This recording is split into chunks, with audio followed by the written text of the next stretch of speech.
walls. Mia moved into the old farmhouse on the outskirts of town, eager to start fresh. The house had been abandoned for years, but its rustic charm and cheap price drew her in. The locals warned her about the place, but she brushed off their superstitions. The first few nights were peaceful. The wooden beams creaked with age, but it was nothing she couldn't handle. On the fourth night, however, things began to change. As Mia lay in bed, drifting off to sleep, she heard a faint sound, like a whisper, coming from the walls. At first, she thought it was the wind slipping through the cracks, but the noise grew clearer. "Leave?" She sat up, heart pounding. The whisper was unmistakable, soft but deliberate. She turned on the bedside lamp and scanned the room. Nothing? Just shadows and the peeling wallpaper. The next day, Mia decided to inspect the house.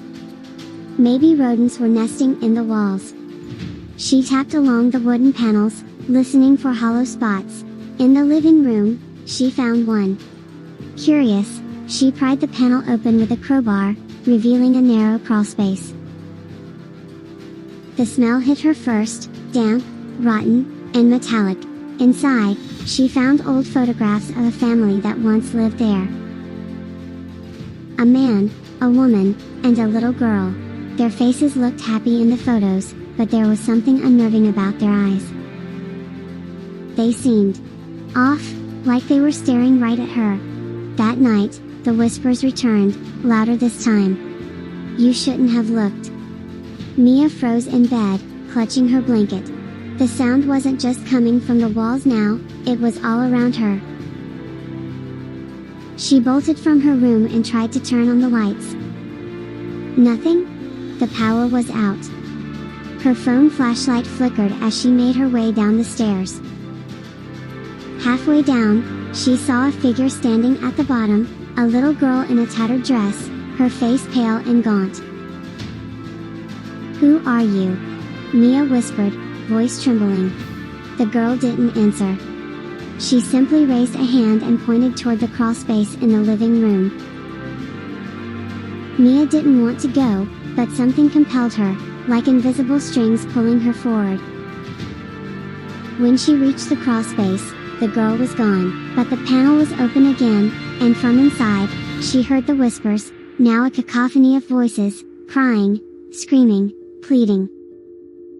She shone her flashlight into the crawlspace, and her heart stopped. The photographs she had found earlier were now hanging on the walls inside. But the faces in the photos were distorted, mouths wide open in silent screams. At the center of the space was a small, shallow grave. A child's grave. Mia stumbled back, but before she could run, cold hands grabbed her ankles. She fell, her flashlight skittering away, plunging her into darkness.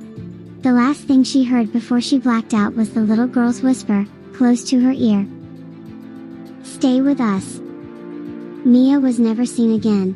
The farmhouse remains abandoned, but if you listen closely on a quiet night, you can hear whispers in the walls, calling out to anyone foolish enough to enter.